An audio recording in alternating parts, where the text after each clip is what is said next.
ขณะนี้เวลา 17:12 นาทีบนเรือวีว่าสตาร์ครูซ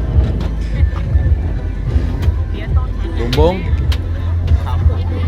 กำลังจัดรับทานบุฟเฟ่วีว่าสตาร์ครูซ